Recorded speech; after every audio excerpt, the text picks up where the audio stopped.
Hello friends, स्वागत है हमारे इस यूट्यूब चैनल में। आज मैं आपको ब्रह्मांड की उत्पत्ति के बारे में बताने जा रहा हूँ। तो इसको जानने से पहले आपको यह जानना होगा कि यह जॉर्ज लेमेंटियर नाम के एक भूगोलवेत्ता हुआ करते थे, जिन्होंने बिग बैंग थ्योरी नामक एक के सिद्धांत दिया। इस सिद्धांत के अनुसार यह बताया गया है कि ब्रह्मांड जो था वह द्रव तथा ऊर्जा के अत्यंत घनीभूत संयुक्त पिंड था।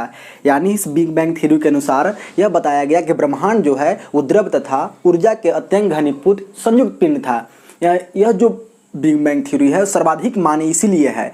आज से लगभग 13.7 अरब वर्ष पूर्व की बात है कि इस गर्म सघन बिंदु से नाभिकीय विखंडन के कारण विस्फोट हुआ, जिसे ब्रह्मांड विस्फोट या बिग बैंग कहा जाता है। यदि आपसे पूछा जाए कि बिग बैंग किसे कहते हैं तो आपको यह बताना होगा कि आज से लगभग 13.7 अरब वर्ष पूर्व इस गर्म सघन बिंदु से नाभिकीय विखंडन के कारण विस्फोट हुआ, जिसे ब्रह्मांड विस्फोट या बिग बैंग कहा जाता है। इससे क्वेश्चंस बहुत सारे पूछे जाते हैं, एसएससी में, रेलवे में क्वेश्चंस पूछे जाते हैं, पीसीएस, ऐसे बहुत सारे जनरल कॉम्पिटिशन यहाँ से क्वेश्चंस आपको मिलेंगे।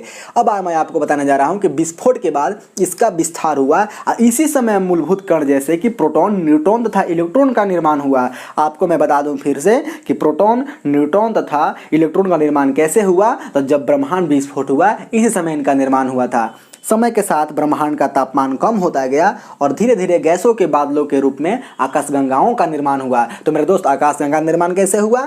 तो समय के साथ ब्रह्मांड का तापमान कम होता गया और धीरे धीरे गैसों के बादलों के रूप में आकाशगंगाओं का निर्माण हुआ।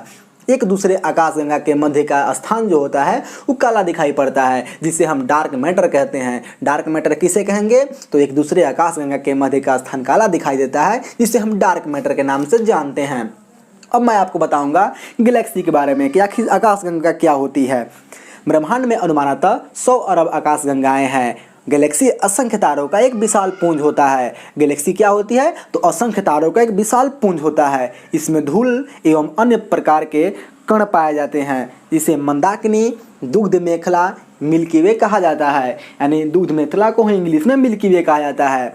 आपको मैं बता दूं कि इसका आकृति सर्पिलाकार होती है। दुग्ध मेखला में यानी मिल्की वे में एक विशेष प्रकार का पथ पाया जाता है, जिससे एरावत पथ के नाम से जाना जाता है। और यह आपको जानकर हैरानी होगी कि सूर्य जो है इसी एरावत पथ में स्थित है। आपसे क्वेश्चंस भी कभी पूछा जाएगा कि सूर्य किस पथ में स्थित है, तो आपको बताना होगा एरावत पथ में।